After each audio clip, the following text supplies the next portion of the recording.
Hello les amis, bienvenue sur ma chaîne où je raconte des histoires de meurtres et mystères.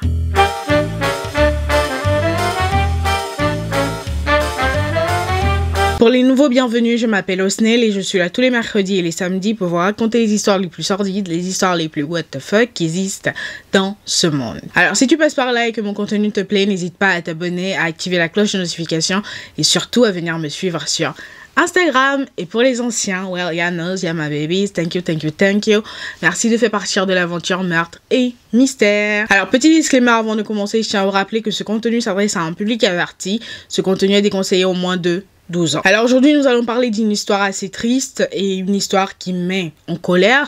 Donc, je vous invite à prendre un verre d'eau et à ne pas vous énerver parce que ça ne sert strictement à rien, même si je suis énervée, je vous l'avoue, cette histoire m'énerve, parce que, pourquoi tout simplement. Donc, prenez un verre d'eau, asseyez-vous et let's go. Alors, dans cette histoire, nous allons parler de 3 personnes. Nous allons parler de Brittany Booker, la personne qui a été assassinée dans cette histoire.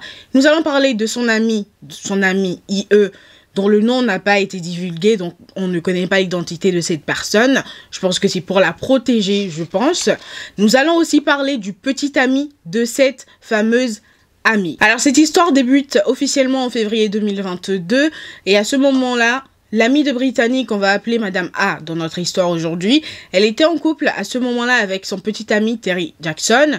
Donc, apparemment, depuis un bon moment dans leur relation, elle était victime de violences conjugales. Et en février, c'est-à-dire début février 2022, son petit ami Terry aurait eu en fait la violence de trop. Il aurait fait le truc de trop en fait, ce qui a poussé Madame A à tout simplement mettre fin à leur relation.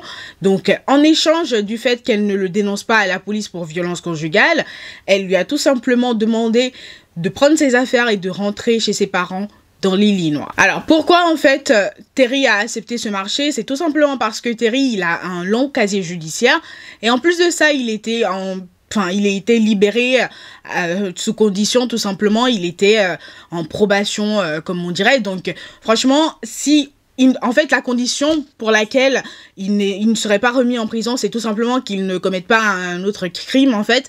Donc, si elle le dénonçait pour violence conjugale, bah, forcément, il allait retourner en prison. Donc, le deal a été scellé et il est retourné chez ses parents dans l'Illinois. Et voilà, chacun a repris sa vie. On atterrit donc le 20 février 2022. Ce jour-là, Madame A, donc l'amie de Brittany, elle a pris sa voiture, elle est partie de son état du Wisconsin et elle est partie pour l'Illinois pour aller chercher son ex-petite amie, c'est-à-dire Terry, pour l'emmener du coup à son audience devant le juge qui devait avoir lieu le 22 février. Donc elle part dans l'Illinois pour le chercher et au retour, elle lui laisse le volant de son véhicule et c'est lui qui conduit. Franchement, quand j'ai lu ça, j'ai pas compris. Je me suis dit why? C'est ta voiture en fait. Pourquoi tu le laisses conduire ta voiture? Donc elle le laisse conduire le véhicule, sauf qu'à un moment donné pendant le trajet il s'est énervé et il s'est mis à la battre et à un moment donné il va se garer carrément et il la battait et il la menaçait de l'égorger, qu'il allait la tuer. Il l'a étranglée plusieurs fois. En plus de ça, il a pris ses doigts et il a essayé de lui arracher les yeux pour vous indiquer à quel point c'est violent. Et pareil, il lui a fait des coupures à de nombreux endroits sur le corps. Donc après avoir battu la jeune femme, elle lui dit qu'il faut qu'en fait, elle racontera avoir perdu connaissance plusieurs fois, mais à un moment donné, il s'est arrêté et vu qu'il était l'heure pour qu'elle aille chercher sa fille, je ne sais pas où elle devait aller chercher sa fille, mais elle lui a demandé de l'emmener pour chercher sa fille parce que c'est lui qui était au volant en fait du véhicule. Donc il l'a emmené du coup à l'endroit où elle devait chercher sa fille et il l'a obligée à mettre un pull avec une capuche et il fallait en fait qu'elle fasse en sorte que personne ne voit qu'elle avait été blessée, elle avait le visage tuméfié ou le corps tuméfié en fait. Donc la jeune femme est allée chercher son enfant et ensuite chacun est reparti dans son coin. Ce qui se passe par la suite, c'est que le lendemain, en fait, c'est-à-dire le 21 février 2022, la jeune femme, elle avait tellement mal, c'était des douleurs insupportables au point où elle s'est rendue à l'hôpital tout simplement pour se faire soigner. Donc une fois à l'hôpital, les soignants ont tout simplement dû appeler la police. Donc la police est arrivée et elle a dû faire une déposition. Donc vous imaginez, son petit ami, il y avait un mandat d'arrêt du coup qui a été délivré à son nom. Et quand elle est sortie d'hôpital, elle avait tellement peur du coup pour sa sécurité parce que elle l'a dénoncé en fait. Donc c'est là que Brittany apparaît dans l'histoire et elle propose à son amie de venir vivre chez elle avec ses 6 enfants. Donc Brittany était une mère célibataire de 6 enfants et elle a proposé à son amie de venir vivre chez elle avec son enfant. Alors tout se passe bien jusqu'au 27 février 2022. Ce jour-là, les 2 jeunes femmes devaient se rendre au domicile du coup de Madame A, c'est-à-dire l'amie de Brittany, tout simplement pour aller chercher quelques affaires parce que vous vous rappelez, elle est sortie d'hôpital et elle n'est pas rentrée chez elle en fait. Donc il lui fallait certaines affaires pour retourner chez Brittany. Donc elle a demandé à son amie de l'accompagner parce que elle avait peur en fait que Terry n'avait pas encore été arrêté. Donc elle avait tout simplement peur et les 2 jeunes femmes sont arrivées dans l'appartement. Brittany avait sa petite fille de 2 ans. Elle portait sa petite fille de 2 ans et elles sont arrivées à l'appartement, elles ont ouvert la porte et elles ont commencé et du coup, Madame A commencé à rassembler quelques affaires et c'est à ce moment-là que Terry est sorti d'un coin de l'appartement et il est sorti avec un marteau et il s'est mis à lui fracasser le crâne. Donc là, Brittany, comment elle réagit? Elle avait sa fille et elle avait son téléphone. Donc, en fait, elle essayait de déverrouiller son téléphone, mais son téléphone ne se déverrouillait pas. Elle essayait, du coup, elle criait pour qu'il arrête. Et c'est là qu'il s'est engagé vers elle et il s'est tout simplement mis à lui mettre des coups de marteau, à elle aussi sur la tête. Et pendant qu'il était en train de les agresser, il leur disait « Je vais vous tuer, je vais vous tuer ». Alors, Brittany arrive quand même à quitter l'appartement et elle sort pour aller demander de l'aide. Mais en fait, aucun voisin n'a pu du coup répondre à son appel à l'aide et elle continuait, elle avait du sang partout et elle continuait jusqu'à ce que elle s'écroule devant un bar et c'est les gens qui étaient dans le bar qui ont appelé les secours. Elle a repris conscience, elle a dit que son amie était dans l'appartement et qu'elle était en danger. Donc les secours ont emmené les 2 jeunes femmes à l'hôpital.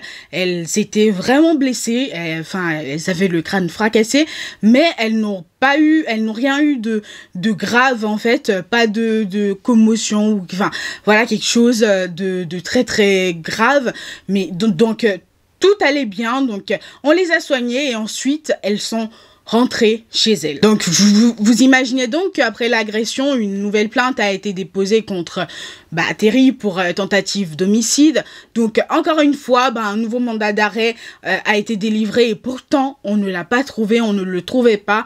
Donc les 2 jeunes femmes qui sont sorties de l'hôpital, elles avaient tellement peur. Apparemment, cet incident a tellement déteint sur Brittany que, en fait, quand elle devait traverser, la route en face de chez elle pour aller voir le voisin d'en face, elle n'arrêtait pas de regarder à gauche, à droite. Mais à un moment donné, elle ne voulait pas, en fait, faire sentir à ses enfants que, voilà, elle a peur, etc. Donc, elle a essayé de se reprendre et elle a essayé de reprendre une vie normal. On atterrit donc le 24 avril 2022. Ce jour-là, les enfants de Brittany se réveillent dans la maison comme tous les matins. Voilà, tout se passe bien. Et l'aîné de Brittany, qui a 13 ans, il s'est rendu compte que sa petite sœur de 2 ans, elle était déjà réveillée depuis un bon moment et qu'elle se baladait en fait toute seule dans l'appartement. En plus de ça, la petite fille avait du sang sur son pyjama. Donc ça l'a un peu choqué déjà qu'il y ait du sang sur son pyjama.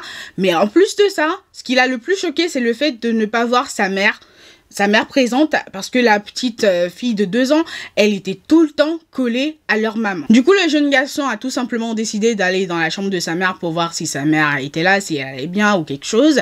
Et c'est en pénétrant du coup la chambre de sa mère qu'il a vu en fait que sa mère était non seulement absente, mais qu'il y avait une importante quantité de sang sur le lit de sa mère. Donc c'est là qu'il a décidé d'appeler la police. Donc les officiers sont arrivés, on ne comprenait pas trop ce qui se passait, donc ils ont commencé les recherches tout de suite. Et du coup, ils ont regardé les vidéos de la caméra qui est liée à leur sonnette de la maison. Et sur la sonnette, sur les images, on voit Brittany partir de chez elle avec Terry. Et à un moment donné, quand elle sortait de la maison, elle s'est arrêtée, elle a regardé en arrière.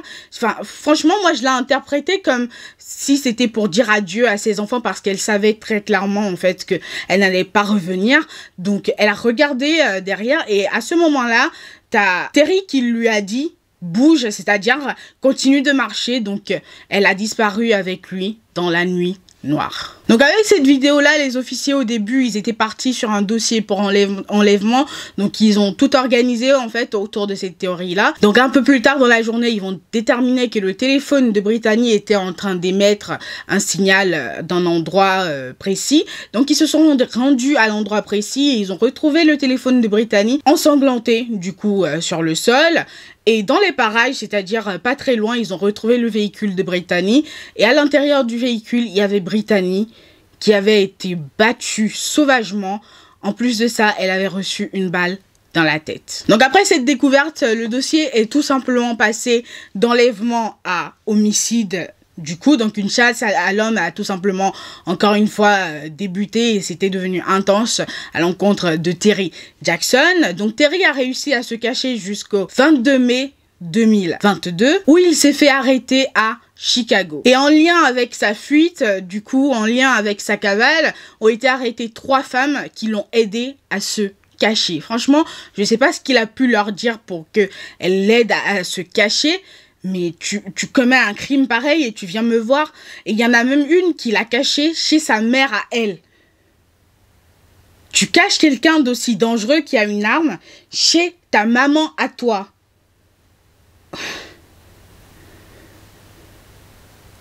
Ok, sans commentaire. Donc bref, après son arrestation, Terry a tout simplement fait des aveux, même si aujourd'hui il est en train de plaider non coupable. Enfin, il a fait des aveux, mais enfin, le fait de faire des aveux, c'est pas quelque chose d'aussi pesant en fait dans un dossier. Enfin, si ça a son poids, mais en fait, il n'a pas signé un document légal avec le procureur où il dit oui, je reconnais que nanani nanana. Il a juste fait des aveux, donc on peut extorquer des aveux à quelqu'un, voilà. Donc bon, pour l'instant, on attend de voir comment ça va se passer. Mais le truc le plus intéressant dans cette histoire, c'est que quand Terry a été arrêté, il a été inculpé de pas 1, pas 2, pas 3, pas 4, pas 5 chefs d'accusation, mais de 23 chefs d'accusation à lui seul. 23 chefs d'accusation. J'ai battu mon record de chefs d'accusation avec ce dossier, franchement. Donc je vais vous les lire parce que... je peux pas les retenir, je vais vous les lire. Hold on. Alors, Terry est accusé d'un chef d'accusation de meurtre au 1er degré, de 2 chefs d'accusation de tentative d'homicide intentionnel au 1er degré, un chef d'accusation de mise en danger de personne, un chef d'accusation d'étranglement et de suffocation, un chef d'accusation de voie de fait causant intentionnellement des lésions corporelles, un chef d'accusation d'enlèvement, un chef d'accusation de harcèlement résultant en des lésions corporelle, un chef d'accusation de séquestration, un chef d'accusation d'intimidation, un chef d'accusation de possession d'armes à feu par un criminel et de 12 chefs d'accusation pour défaut de comparution devant un tribunal.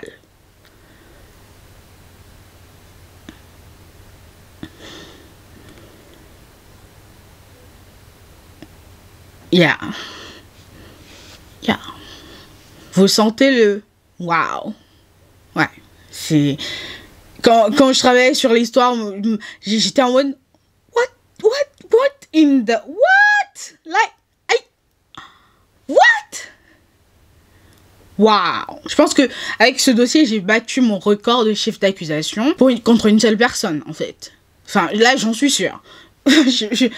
J'en suis certaine. Donc, bref. Pour l'instant, sa caution, du coup, pour être libéré, du coup, sous caution, a été estimée par le juge à environ 10 millions de dollars. Donc, à moins qu'il soit un Kardashian, il va s'asseoir en prison jusqu'à son procès. Procès que j'ai hâte que ça se passe, en fait. J'ai hâte Enfin, je sais pas. Enfin, je sais un peu déjà comment ça va se finir parce que, bah, je sais ce qu'il risque en fait, dans ce dossier. En fait, le Wisconsin, c'est l'un des États qui a déjà aboli la peine de mort. Ça a été aboli, je pense, en 1853. Donc, la seule chose qu'il risque, du coup, avec toutes ces charges qui sont assez impressionnantes, c'est tout simplement la prison à perpétuité. Et moi, je pense que ça ne suffit pas, la prison à perpétuité, en fait, contre un individu pareil, qui a ôté la vie d'une jeune maman qui n'a rien fait, qui n'a rien demandé. Enfin, like... c'est pas suffisant, en fait. C'est pas suffisant. Donc, vous vous sentez quand je vous disais que c'est une histoire qui va énerver, ben voilà, ça énerve dans ce sens-là. Ce qu'il mériterait, en fait, ce serait tout simplement la peine de mort. Donc, n'hésitez pas à me dire, du coup, ce que vous en pensez dans les commentaires. Enfin, en fait, ça m'énerve, en fait, qu'il ne risque que la prison à perpétuité, en fait. Ça m'énerve. C'est pas normal que tu sois inculpé de toutes ces charges-là et que tu ne risques que la prison à perpétuité comme un vulgaire, je sais pas. Enfin, non, en fait, franchement, il mériterait plus. Rétablissez la peine de mort, please. Rétablissez la peine de mort. Donc voilà, les amis, l'histoire d'aujourd'hui, j'espère qu'elle vous aura plu. On se retrouve une prochaine fois pour une nouvelle histoire. En attendant, je vous souhaite une bonne journée. Portez-vous bien et faites de bons choix. Bye, guys. Mouah.